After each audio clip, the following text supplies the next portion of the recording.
Hi, Truth of the Matter listeners.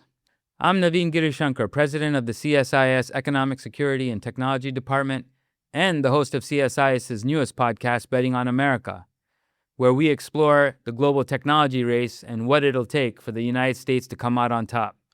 Join me as I sit down with leaders from business and government to understand the risks and the rewards of investing in the technologies and industries of the future in a community near you. Subscribe on YouTube or wherever you get your podcasts to learn how and why we are betting on America.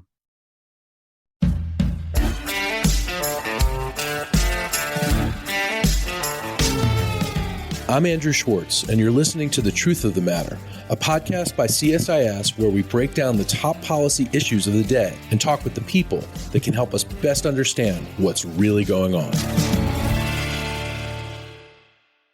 To get to the truth of the matter about global water conflict, we have with us David Michel, Senior Fellow at CSIS in the Global Food and Water Security Program, where he's leading our work on global water policy. David, welcome to the podcast. Thanks so much for having me.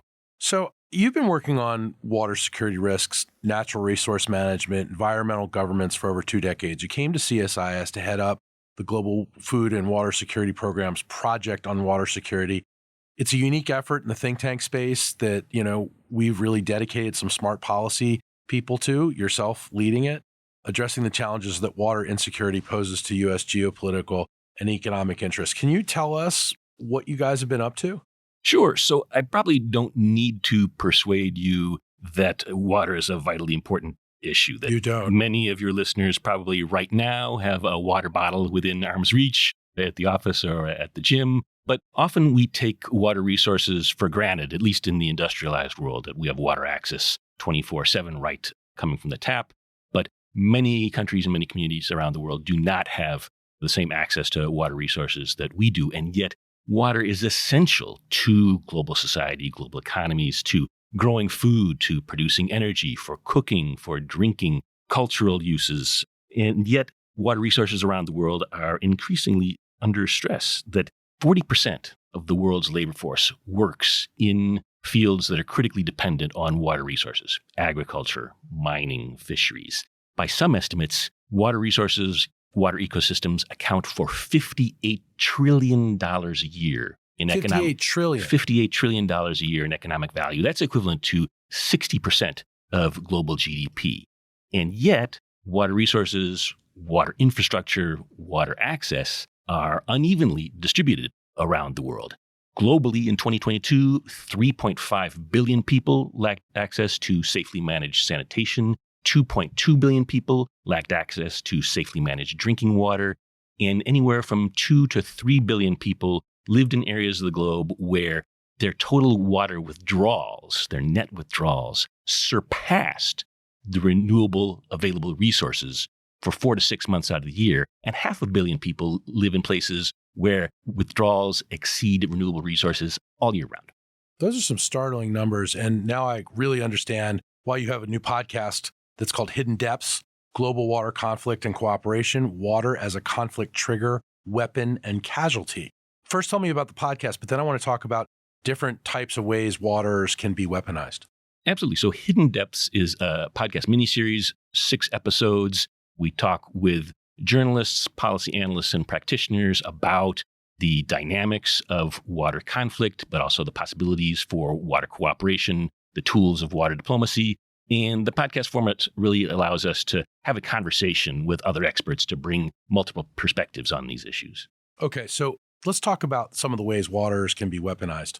Sure. So we have seen some recent examples of this in the Russia-Ukraine war, that Russia deliberately destroyed the Kakhovka Dam on the Dnipro River to flood areas through which Ukrainian troops might pass, but also to deprive Ukrainian cities and citizens of drinking water and hydropower, and to degrade social cohesion across Ukraine. Likewise, in Gaza, we've seen the victimization of water resources infrastructure as collateral damage, often to combat in a densely populated urban area. And in fact, if we look at the rise in incidents of water-related violence, water-related conflict in the past several years, a good amount of this is due to these conflicts, these modern 21st century wars. So these are some of the factors that are driving increasing global water risks or just very localized? Both. So localized water conflicts and international water conflicts are both on the rise. There's a research institute, the Pacific Institute in California, that maintains a water conflict chronology that records incidents of water-related violence that cause deaths or injuries or significant material damage, cataloging events going back to antiquity. But the vast majority of the events in the record occurred during the 21st century. And if we look just at those events in the 21st century, there's a rapidly rising arc to the point where there are now hundreds of incidents a year around the world. Many of those are intracommunal, localized, but international water conflict is also rising. So give me a sense of some examples. You just talked about Gaza, you talked about Ukraine. Those are war zones. In war, things happen, resources are limited. What are some of the other lower level, lower simmering conflicts, and what are some of the other stressors that you're finding out about? It's helpful to divide the types of water-related conflict into three different categories. So water as a weapon or a deliberate tool of conflict, and there the destruction of the Kovka Dam is an example. Water as a victim of conflict, there the destruction of the water infrastructure in Gaza may fall into that category. But there's also a category of water as a catalyst or a trigger to conflict, where disputes over access to or availability of water, or disputes around access to or availability of decision-making or governance procedures about water may be contributing to driving conflict. And there we can look to examples at different scales worldwide. In 2020, for example, just across the border in Mexico, Mexican farmers kidnapped politicians and seized control of La Boquilla Dam, which is part of the Rio Grande system. By treaty, Mexico owes delivery of a certain amount of water to the United States on the Rio Grande system. And the Mexican farmers took control of the dam to protest those deliveries. As Mexico itself suffered from an ongoing drought, those farmers didn't want to see that water sent north to the United States. And so armed farmers took control of the dam, and there was actually a shootout with police forces that killed one person. So that's one form of a water conflict. What other forms can you talk about that really gives us a sense of what water conflict looks like? Sure. Well, we often think of the paradigmatic example of water conflict would be driven by water scarcity. Conflicts in the Sahel region of Africa, for example, where shifting rainfall patterns have driven herders, pastoralists, to move their livestock farther south, generally looking for new watering holes and often entering into areas inhabited by sedentary farmers. And historically, there have often been customary arrangements for cooperation around these resources, that when can the pastoralists water their flocks at different watering holes, what time of year, what seasons, how many cattle can graze in a certain area. But with these shifting rainfall patterns, pastoralists are often being pushed into new areas where they're meeting populations with whom they don't have these customary arrangements, or where the amount of livestock needing to water at these watering points is larger than has historically been the case, or where the traditional authorities in these farming regions, where those communities and populations are themselves under pressure. And so people may be migrating to the cities in search of better economic opportunities. So the traditional structures, the traditional authorities in those communities are no longer there to moderate these historical arrangements. So that's a scarcity conflict. But we often see also conflicts around the benefits and the development of water resources. So if you think of a country like Myanmar, for example, which has ample water resources, all of the economic and social activity in Myanmar only requires about 3% of the country's annually available renewable water resources. The government, the military junta, has for a long time wanted to develop those resources, particularly to increase hydropower, to generate hydropower for the significant portion of the population that doesn't have access to electricity, and also to export hydropower to the neighbors in Southeast Asia. But over 2/3 of the hydropower resources in Myanmar sit on territories, lands that are claimed by various ethnic insurgent groups. And since independence in 1948, Myanmar has been riven by ethnic conflicts to the extent that many areas of the country are actually administered or controlled by armed ethnic groups. Those groups see the development of hydropower on their territory as an expropriation of their water resources, as an expropriation of their rights to control their own economic development. So here you have a country with abundant water resources, but where conflict, armed conflict, has been generated around who has the right to make decisions about how to use and benefit from those resources. So, David, can you tell me where the traditional security angle comes in? Here at CSIS, we're always looking at, conflict and economic security and global security. How does all the pressure on water resources affect the U.S. national and economic security and global security more broadly? There are different economic and geopolitical security impacts around the world at different scales. They range from geopolitical competition with China. A portion of China's Belt and Road initiatives has revolved around building infrastructure in dozens of countries around the world for water management, for water storage, for hydropower generation. We can look specifically, for example, at Pakistan, where China has been contributing to constructing dam infrastructure on the Indus River system. The Indus is a river that Pakistan shares with its neighbor India, and over which there have been longstanding conflicts, largely regulated by an Indus Waters Treaty signed between India and Pakistan in 1960. But the presence of Chinese engineers, Chinese development companies in Pakistan makes India increasingly nervous about how Pakistan might be developing those resources. So you have international tensions, competitions between major powers. Another example would be on the Nile River Basin, where Ethiopia has been building the Grand Ethiopian Renaissance Dam on the Nile River. Egypt depends almost entirely on the waters of the Nile. I was going to say Egypt must not be too happy about this dam. No.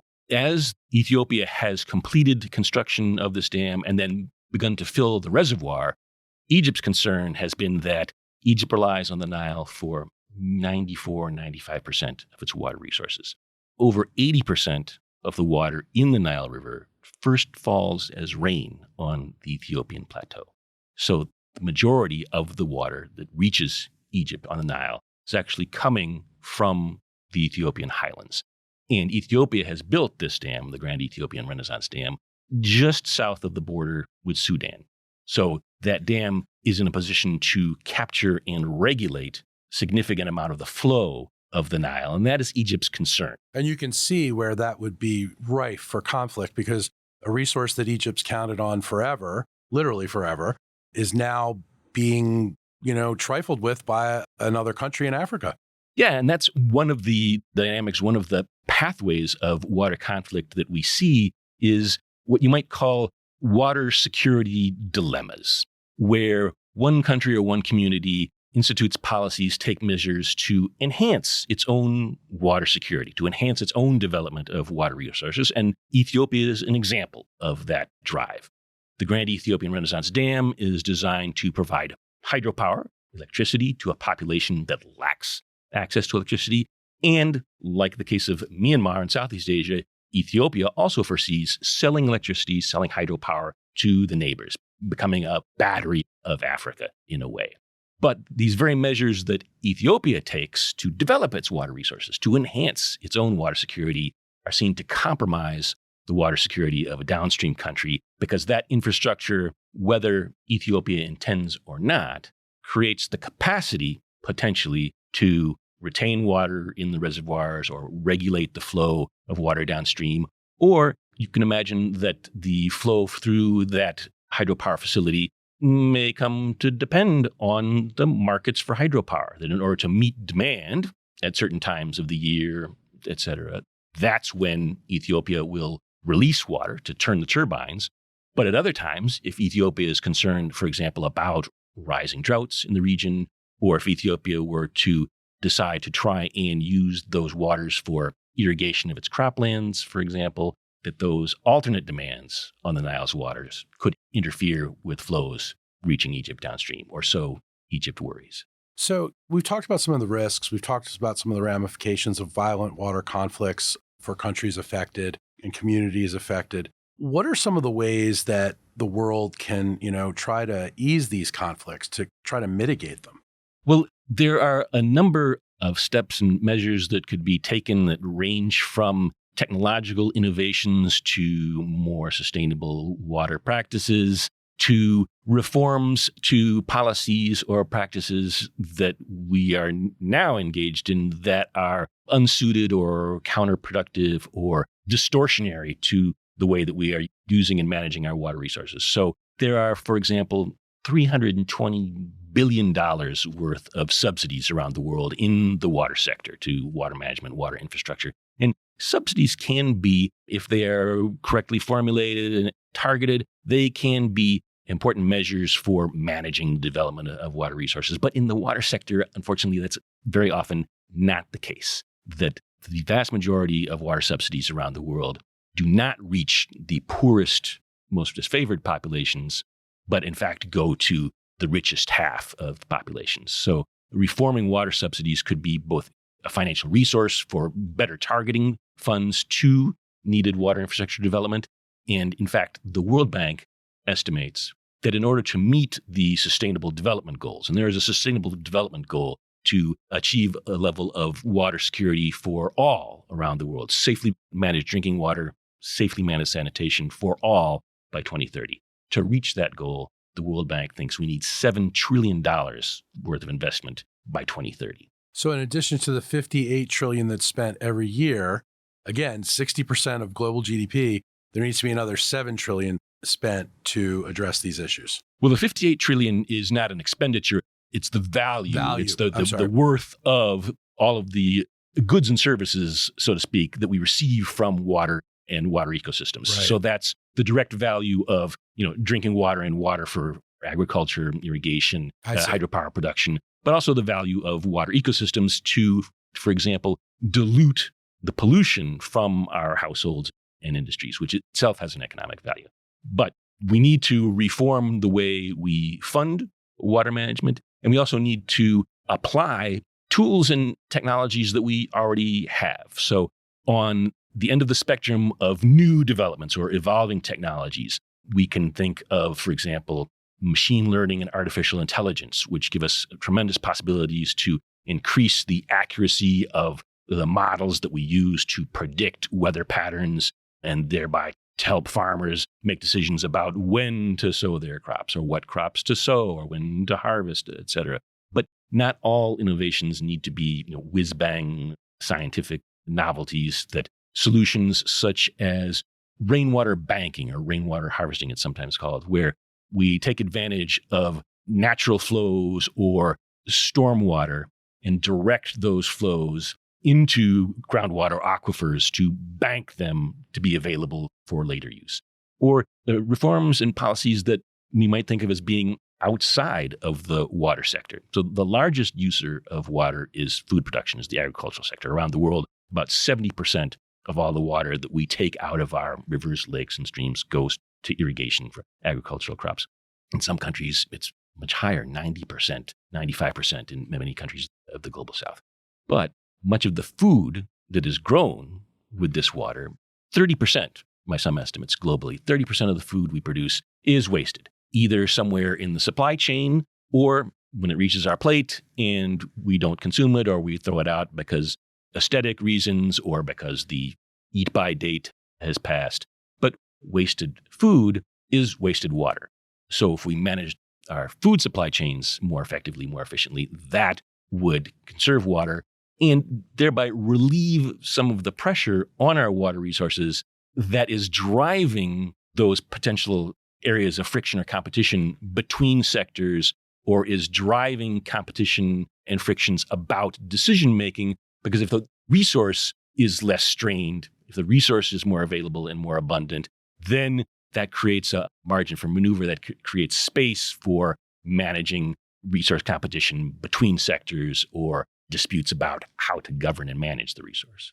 David, is the United States looking to be a world leader in setting up good examples for good water policy, for, peaceful water policy where there is conflict, or is this something that we're primarily worried here in our own country about our own water sources, particularly out west? Do we look to these international water conflicts as something that we need to be involved in? Well, the picture is changing. That historically, as a very large continental country with many river systems, you could find within the United States examples of almost all of the resource challenges and all of the governance and management challenges faced by countries around the world. As I said before, water resources, water supplies are unequally distributed between countries, but also within countries and communities, looking from the Pacific Northwest of the United States to the Southwest of the U.S., for example. So countries and communities around the world have, in the past, looked to the United States for models of water management, whether that be international treaties like the treaty between the United States and Canada on the Columbia River system, or whether that be technologies and practices in the agricultural sector like smart irrigation techniques that better target irrigation water to the roots of the crops, for example. But with the retreat of the United States from its past programs of foreign development assistance, for example, many of the on-the-ground projects and presence that the United States had has now been withdrawn. And even in the case of the Columbia River Treaty, the administration has just recently paused negotiations that had been aimed to update that 61-year-old treaty with Canada that was due to expire last year. And since 2018, so since the previous Trump administration, there had been ongoing negotiations with Canada that had realized a series of interim agreements or interim adjustments to that treaty. But now the second Trump administration has suspended those negotiations for review. And there are fears in some quarters that that pause, that halt, may get caught up in the larger tariff and trade conflicts that are unfortunately increasingly damaging and acrimonious. So the U.S., through its financial resources, its technical resources, its management resources, has historically and can continue to play a role of support, of example, of models of different policies, techniques, technologies. But in the general turmoil, as the administration, as the United States refocuses, redirects its policy priorities and concerns, the way that those advantages and those resources and assets possessed by the United States come into play will change. We can think of the way that the scientific community will adjust to changes in funding and staffing at scientific agencies like NASA and NOAA that have been at the root of much of our knowledge about hydrology, water systems, climate patterns, et cetera. So the answer to your question is that the role of the United States and its priorities and its actions are in flux now. Interesting. David, this fantastic new mini-series podcast, Hidden Depths, Global Water Conflict and Cooperation, is now out. Can you tell us a little bit about the first episode? The first episode is already out. It was released on the 10th of March. And the first episode is an introduction to these dynamics of water conflict and cooperation, water as a weapon of conflict, water as a victim of conflict, and water as a potential driver or catalyst of conflict. David, thanks so much for being here. And I know that you'll be back to talk about specific conflicts and how they're being resolved. It's a great new podcast, and I can't wait to share it with our listeners. Thanks so much. It's been my pleasure. If you enjoyed this podcast, check out our larger suite of CSIS podcasts. From Into Africa, The Asia Chessboard, China Power, AIDS 2020, The Trade Guys, Smart Women, Smart Power, and more. You can listen to them all on major streaming platforms like iTunes and Spotify. Visit csis.org/podcasts to see our full catalog.